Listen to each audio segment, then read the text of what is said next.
Recent டேஸ்ல நிறைய பேருக்கு இந்த ராசி பலன் காலைல எந்திரிச்சோன்னு கேட்கறது ஒரு பழக்கமாவே மாறிடுச்சு. அது நம்ம முன்னாடிலாம் வயசானவங்க தான் கேட்டுட்டு இருந்தாங்க. கொஞ்சம் ஏஜ் ஆனவங்க, கொஞ்சம் அவங்க வாழ்க்கை மேல நம்பிக்கை குறையும் போது அது ராசி பலன் ஏதாவது கேட்போம். நம்ம பிள்ளைங்களுக்கு ஏதாவது நல்லா நடக்காத பார்ப்போம் அப்படின்ற மாதிரி அவங்க தான் பார்த்துட்டு இருந்தாங்க.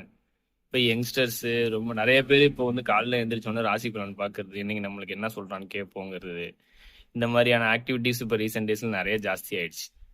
கொஞ்ச நாளுக்கு முன்னாடிலாம் சன் டிவியில் ஒரு ப்ரோக்ராம் இருக்கும். கொஞ்ச நாள் சொல்ல முடியாது, ரொம்ப வருஷத்துக்கு முன்னாடி.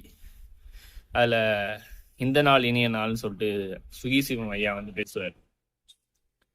காலையில எந்திரிச்ச உடனே ஒரு நல்ல விஷயமா, ஒரு மோட்டிவேஷனலா, நல்ல ஒரு பாசிட்டிவ் வைப்ஸ் கிரியேட் பண்ற மாதிரியான விஷயங்கள் அந்த நிகழ்ச்சியில கதையாவோ கருத்துக்களாவோ சொல்லப்படும்.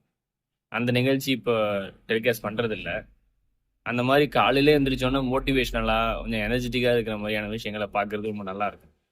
சுகிசிவம் ப்ரோக்ராம் எத்தனை பேர் பார்த்துருப்பீங்கன்னு தெரியல. அந்த ப்ரோக்ராம் பார்த்தவங்க மறக்காம கமெண்ட் பண்ணுங்க.